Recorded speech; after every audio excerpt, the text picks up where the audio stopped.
All right, Young Justice episodes 10 through 13. Uh, this leads into a Judas contract situation. Uh, I I wasn't really. I don't know how I kept overlooking it or whatever, but his sister is actually Terra of the Teen Titans. But anyways, Batman, Katana. I really like this animated version of Katana. Not so much the Metamorpho because he looks a lot like Chameleon from the '90s animated Spider-Man series. I much prefer the Justice League version. And again with Bane's in this episode. Bane, Deathstroke, Lady Shiva, and Vandal Savage's daughter, the League. Batman goes to investigate them on this island with Katana and Metamorpho with him. The Bane here isn't to my taste either. He doesn't seem as big and buff as he should be. I I prefer Bane from the '90s animated series. You know, sometimes you get versions of these and they just set in stone your expectations for everyone to come. So that's what's happening here. I just didn't like this Bane. I have my preferences. But they investigate. They find out that Tara's been taken to Granny. They're not exactly sure what that means just yet. But uh, they get caught after they get their information, finding out that Deathstroke and Lady Shiva have taken over the League, and Deathstroke's the newest member of the Light, and all that jazz. They try to escape the island and end up in a big action-packed standoff that was pretty good. Uh, Katana and Lady Shiva had a pretty strong one-on-one fight, and Metamorpho did all kinds of useful, visually awesome things in here. But beyond that, we're also introduced to Victor Stone, and we get his origin story. He's a pro football player and all that. Pro, well, not a pro football player, but he's a star, a high school star.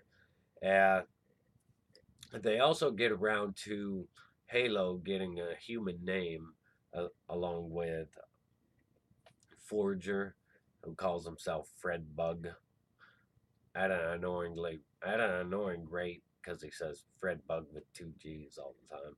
They meet another character. She said her name was something Rowe. I had to look that character up. Apparently, she's Bluebird, a character that hasn't existed very long in comic books, from what I saw. Uh, so I don't know how she's going to come into play on all this, but Victor Stone, he has his problems. Like in every incarnation, he has his problems with his father. His father is a scientist. His father's working on something called the Father Box for Steel and the League, and him and Cyborg get into it, and that leads Cyborg to becoming Cyborg. At first, he's hostile because, and it was brutal. The scene was pretty brutal and bloody. That how his father had to try to save his life by, combining him with this father box. And Halo comes in. She opens a boom tube, and she comes in and pretty much diffuses the situation and takes him back to the others, temporarily heals him from his psychotic episodes or whatever.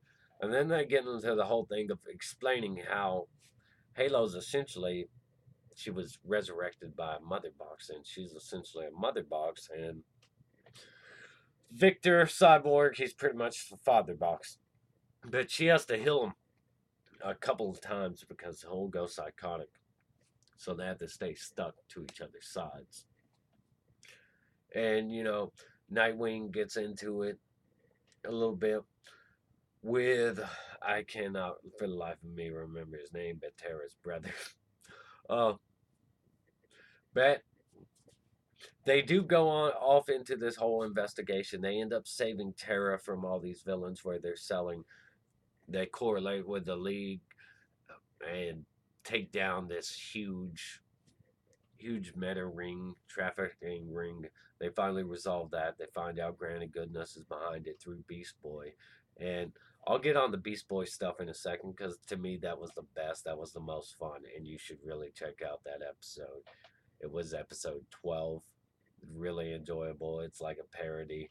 But the gang, they get a big action packed scene. They free all the metas, and they they get Tara. They bring her back home. Cyborg goes into one of his psychotic episodes while they're gone and tries to murder Halo, and Halo's all terrified until she finally just steps up and handles the problem, resolves the situation. I kind of feel like Halo is way too overpowered. Like she's almost like a plot device where her powers are convenient for the situation at hand. And that's a little bit bothersome for me. But they they finally got Tara back. They're finally as a team. All these newcomers are seeing themselves as a team. But Tara is a secret, a double agent. She's working for Slade, Deathstroke. He had this all planned out all along, knowing Batman was there watching him, knowing he'd go give that information to Nightwing, knowing that Nightwing and Oracle and Batman would find where it all leads. But I, I find it a little convenient though that Beast Boy would put on the VR thing that leads to them finding out Granny's kind of behind, connected to all this. So the Beast Boy episode is really fun. He puts on that VR headset. It shows what he's been doing these past few years as a star, a celeb of his own show that's kind of a parody of the reality. But he puts on this VR headset after he goes back to his apartment with his fiance. I think that's what she was, or at least his girlfriend. But we get into this whole Teen Titans Go situation with the music and all that. And uh, it's really hilarious because it's a Doom Patrol, and I feel like this is because Doom Patrol's coming next month, so I feel like they intentionally wrote to promote Doom Patrol.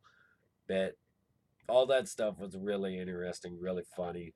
I'm not gonna talk too much about it because yeah, it's just something that needs to be watched. It's hilarious. I'm not a fan of Teen Titans Go. I don't like it, but seeing this here, that this was enjoyable. And I think the person that played the original Cyborg's voice was voicing Robot Man. But I don't know if I missed something, but I don't know if they intentionally wanted him to put on the VR headset. If I missed something, but it, it was the VR headset that really busted this whole case, and he put that on just out of boredom. So I don't know. That he finds out Granny Goodness is behind everything, and that's where they get the information from. That episode was pretty funny. All these episodes, the episode 10 was a little bit slow. I didn't like it that much. Episode 11 was pretty much just a cyborg origin story. Yeah, it was alright, but episode 12 was really awesome. And episode 13, it's really just about what it leads to, where it's going to lead to.